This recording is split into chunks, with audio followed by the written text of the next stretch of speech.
I got so much motherfucking design on right now. Break it down, bring it back, make it clap. I got 3 old thoughts, new block, where that thing. Bitches on my line, and you know they come strapped. Hold up, what it not, 45, scope it cash like whoa. How you fucking with these hoes up? Assalamualaikum warahmatullahi wabarakatuh. Saya Reginisa dengan NIM 21515009. Saya mahasiswa dari Universitas Islam Negeri Dato Karama Palu, Fakultas Ekonomi Bisnis Islam dan jurusan Perbankan Syariah.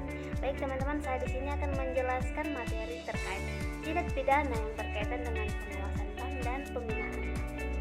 Menurut pengamat ekonomi Afriyadi mengatakan bahwa Undang-Undang Otoritas Jasa Keuangan merupakan solusi terbaik bagi pengawasan bank dan lembaga keuangan dan bank. Nah, hal tersebut karena masih lemahnya pengawasan lembaga pengawasan keuangan dan bank, Badan Pengawasan Pasar Modal Lembaga Keuangan saat ini. Tugas Otoritas Jasa Keuangan sebagai pengawas keseluruhan bagi bank dan non-bank bisa mengurangi resiko selama pengawasan perbankan ada di tangan Bank Indonesia dan pengawasan lembaga keuangan dan bank ada di bawah pengawasan Departemen Keuangan.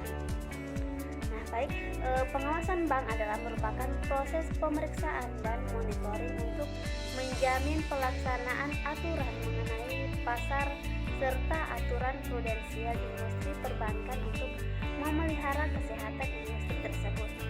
Pemeriksaan itu dapat bersifat administratif, yakni untuk sekedar memenuhi aturan formal.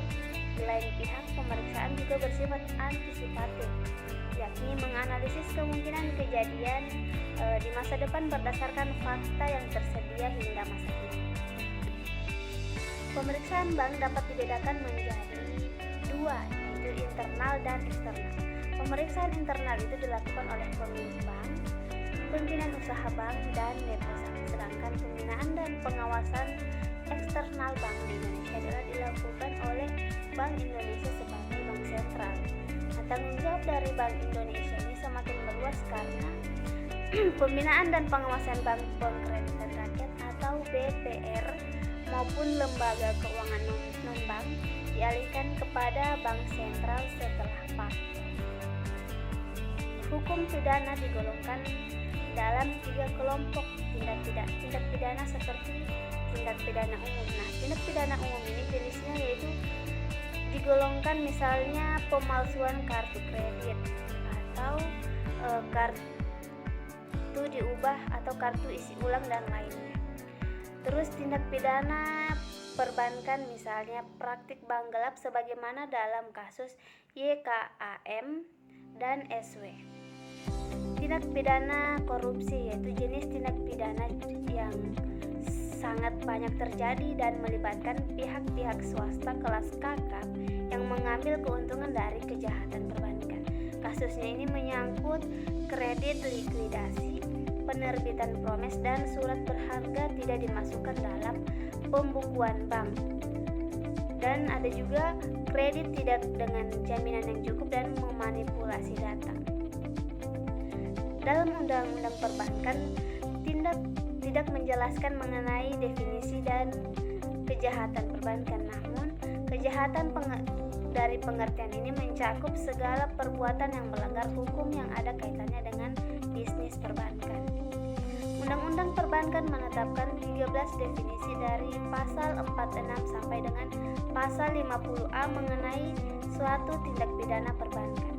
Ketiga belas kejahatan perbankan tersebut dapat digolongkan ke dalam 4 macam, yaitu yang pertama, tindak pidana yang berkaitan dengan perizinan, pasal 46 ayat 1 dan ayat 2 Undang-Undang Perbankan.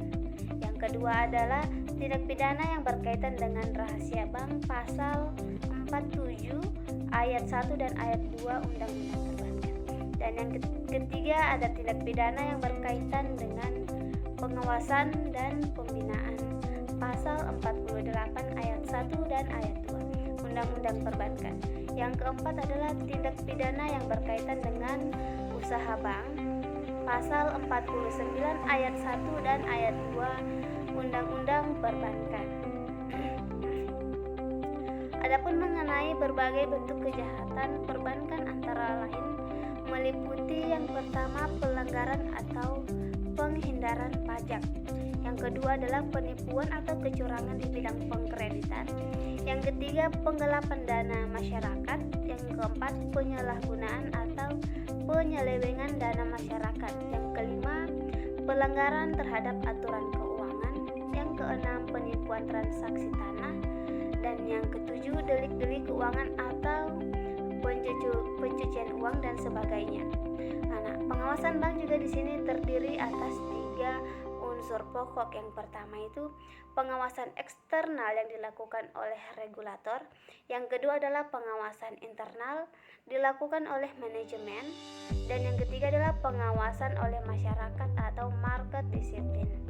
Dalam pasal 8 Undang-Undang Nomor 23 Tahun 1999 tentang Bank Indonesia berbunyi, mencapai tujuan sebagaimana dimaksud dalam pasal 7, Bank Indonesia mempunyai tugas sebagai berikut. Yang pertama, menetapkan dan melaksanakan kebijakan moneter. Yang kedua, mengatur dan menjaga kelancaran sistem pembayaran. Dan yang ketiga, mengatur dan mengawasi bank. Baik teman-teman, sekian dari pemaparan saya. Itulah tadi yang bisa saya dapat sampaikan. Lebih dan kurangnya saya mohon maaf. Sekian dan terima kasih. Wassalamualaikum warahmatullahi wabarakatuh.